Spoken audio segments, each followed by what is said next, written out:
Saudações a todos e todas. Eu gostaria de compartilhar com vocês algumas reflexões a partir de um exercício de comparação entre a atual pandemia de coronavírus e as epidemias de febre amarela e varíola acontecidas aqui no Rio de Janeiro no início do século XX.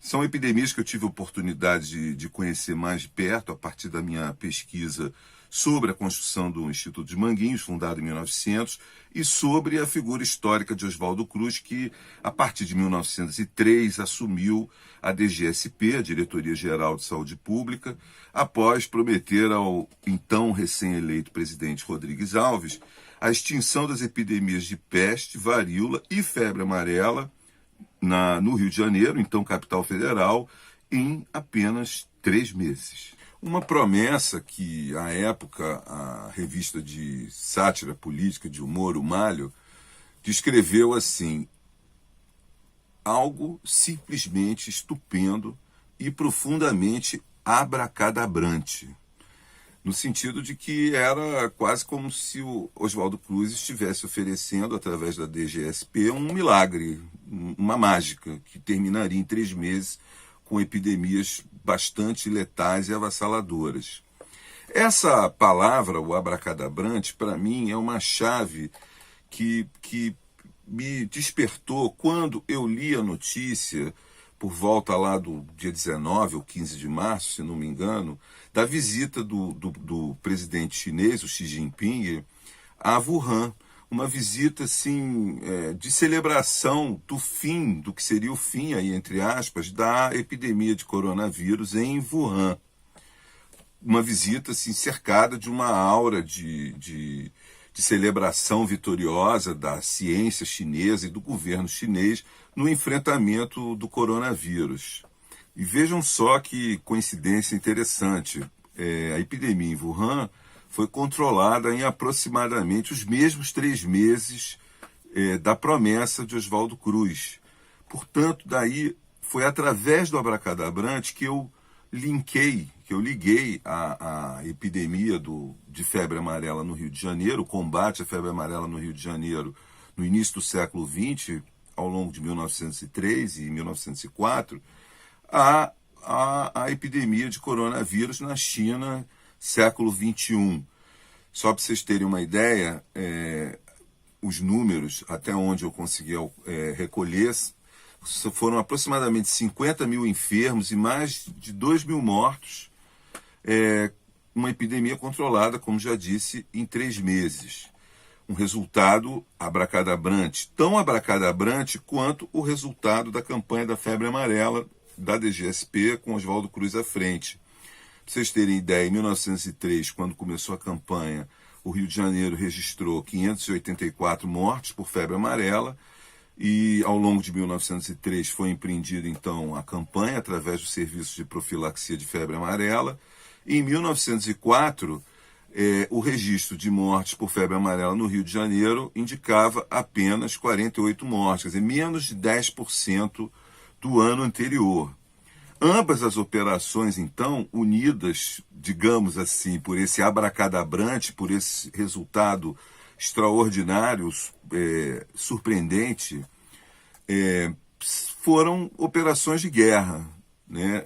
Em Wuhan, por exemplo, a cidade foi bloqueada, quarentenas rigorosas, drones vigiando as ruas, construção veloz de hospitais temporários, monitoração de smartphones, verificação de temperatura corporal o tempo todo, alertas de proximidades a pacientes infectados através do smartphone, enfim, uma ocupação policial militar da cidade com uma máquina assim impressionante de saneamento, né, de combate à pandemia. No serviço de profilaxia da febre amarela, essa metáfora militar, a guerra contra o vírus, a guerra contra o micróbio, ela deixa patente que não foi por acaso que a organização dos serviços de combate à febre amarela utilizou nomes e formatos claramente inspirados na organização do Exército e da Polícia, nomes totalmente sintomáticos, tais como brigada contra o mosquito, polícia de focos, delegacia sanitária, polícia sanitária, vigilância médica. Essa menção aí, essa última menção, a vigilância médica, ela nos lembra que ambas as máquinas de sanear, a chinesa de agora e a brasileira de então, são indissociavelmente duas máquinas de vigiar, máquinas de sanear, máquinas de vigiar. São máquinas de uma mobilização, que se poderia dizer panóptica, capaz de tomar decisões quanto à participação na epidemia, prédio a prédio, casa a casa, indivíduo a indivíduo. Em 1903, Oswaldo Cruz conseguiu aprovar no Congresso Nacional o novo regulamento dos serviços sanitários da União, que previa uma profusão de registros e controles no combate à febre amarela, dentro daquela ideia de máquina de sanear / máquina de vigiar. Por exemplo, os inspetores eram obrigados a manter um livro de propriedade da DGSP, em que eles tinham que anotar a história de cada casa e de seus moradores.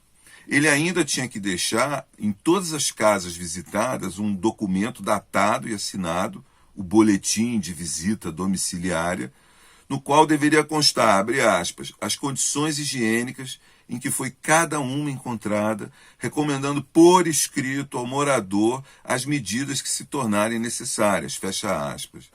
Esse boletim seria recolhido mensalmente no caso das habitações coletivas, os famosos cortiços, e trimestralmente no caso das demais habitações. Para as habitações coletivas, para os cortiços, havia a obrigatoriedade de manutenção por parte do empregado incumbido de dirigir a limpeza diária, de manter um livro, o registro sanitário, abre aspas, todas as vezes que entrar novo hóspede, o encarregado deverá comunicar imediatamente o fato à delegacia de saúde.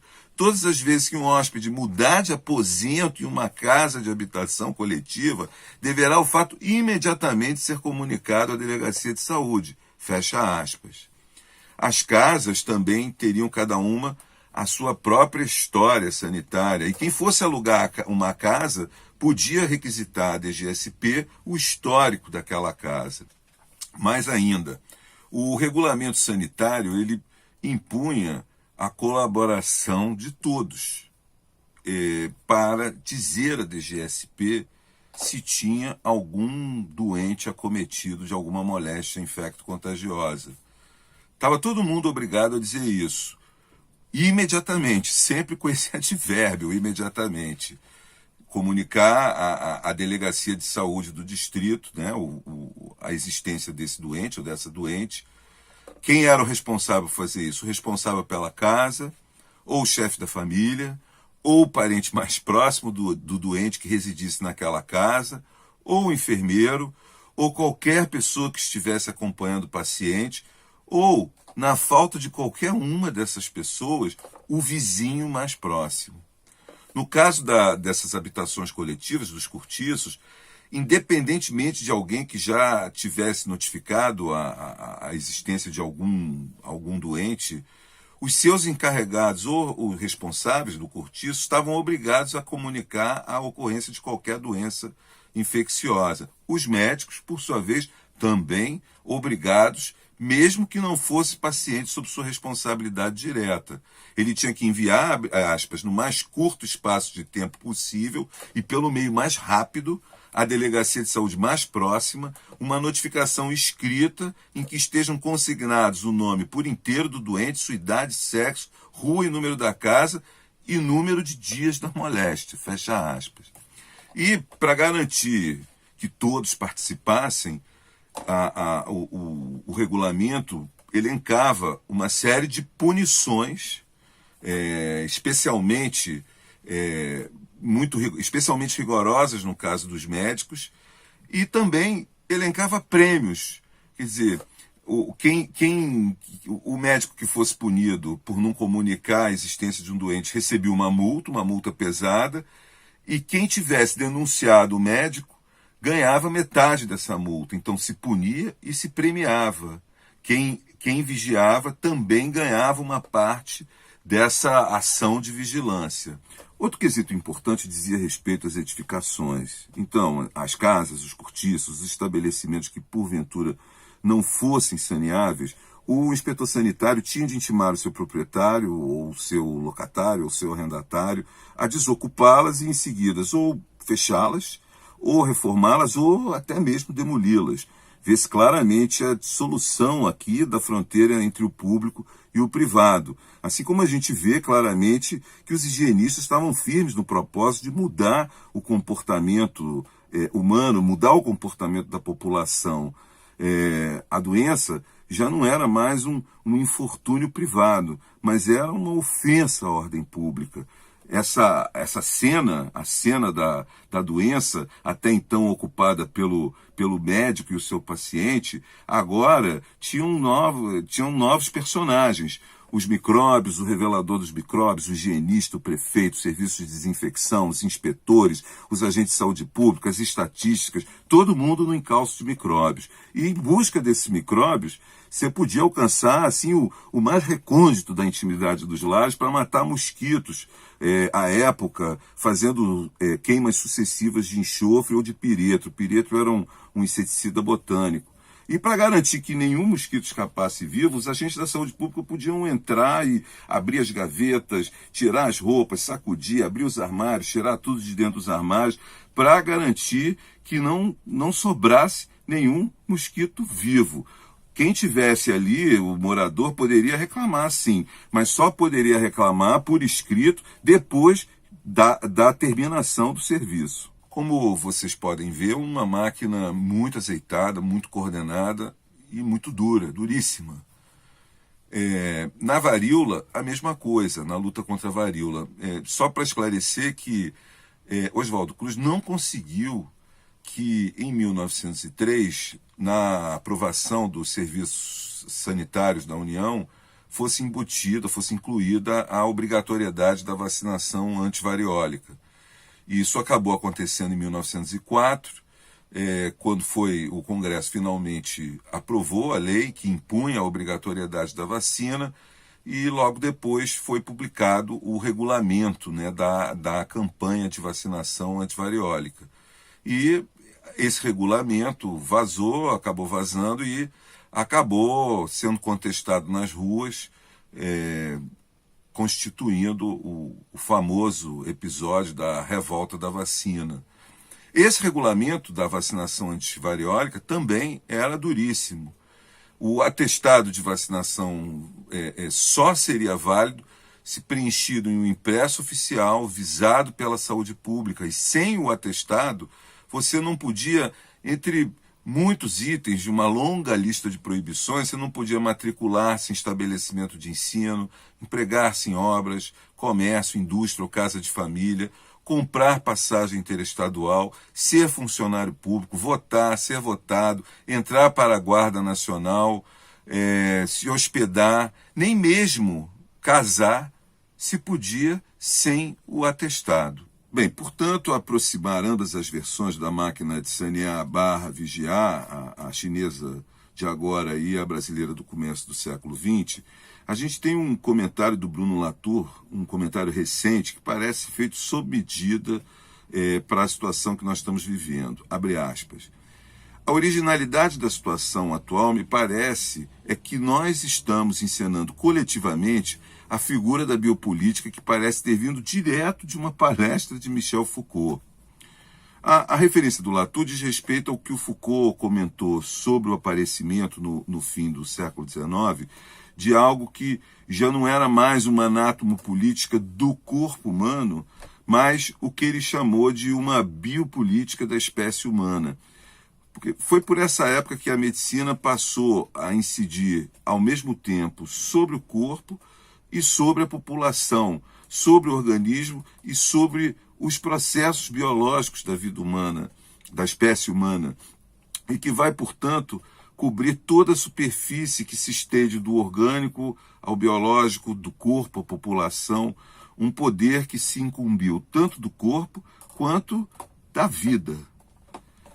Então, retomando a citação do Bruno Latour, abre aspas, existe um enorme abismo entre o Estado que é capaz de dizer eu protejo você da vida e da morte, ou seja, da infecção por um vírus cujo rastreio é conhecido apenas pelos cientistas e cujos efeitos só podem ser entendidos através da coleta de estatísticas, e o Estado que ousaria dizer eu os protejo da vida e da morte porque mantenho as condições de habitabilidade de todas as pessoas vivas das quais você depende. Em relação a essa questão aí da habitabilidade, eu acho que a gente tem já claramente definido um problema que, a falta de um melhor nome, eu chamaria de habitabilidade informacional.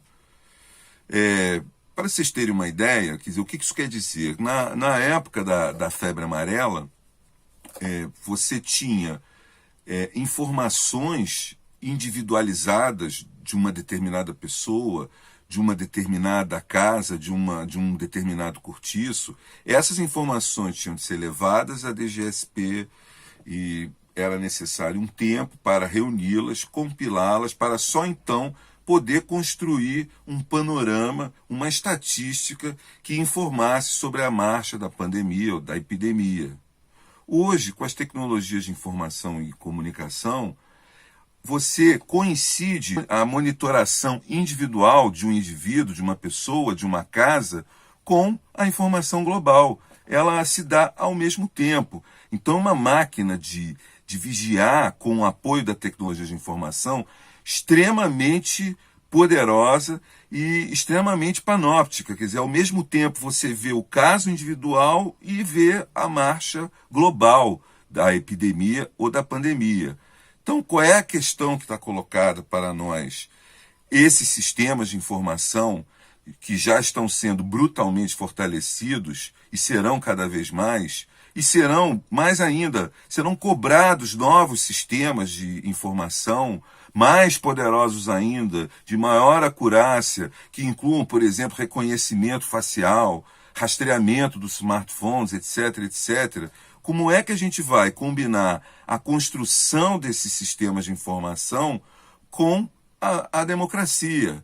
Quer dizer, como vai se dar a habitabilidade do planeta com sistemas de informação que controlam o movimento de cada indivíduo, de cada casa, em termos da nossa convivência democrática? Como é que as entidades da sociedade civil vão participar do esforço de construção desses dados?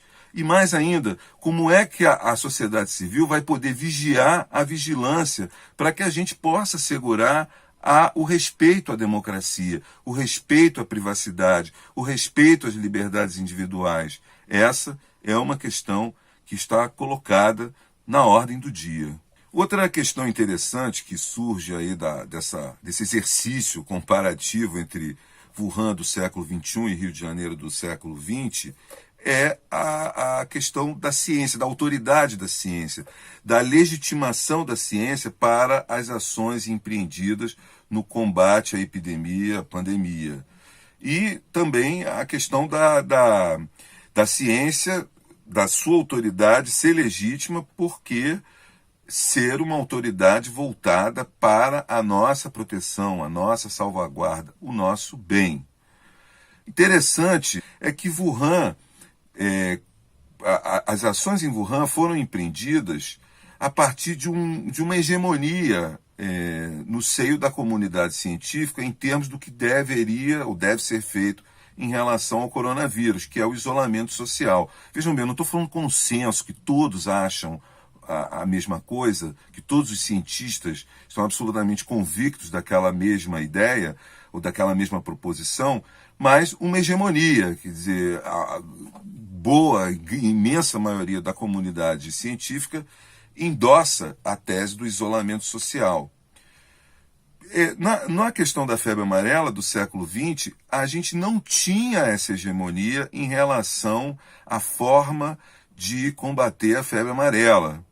Quer dizer, Oswaldo Cruz, e aí ponto para a montagem da sua máquina, que a sua máquina teve que se montar também contra parte da comunidade científica que era crítica feroz do combate exclusivo ao mosquito. Quer dizer, para vocês terem uma ideia, Nuno de Andrade, que era o antecessor de Oswaldo Cruz na diretoria, na direção da DGSP, ele era inimigo do que ele chamava do combate exclusivista ao mosquito. Ele dizia, tudo bem, você pode combater o mosquito, tá bom, vai lá que seja.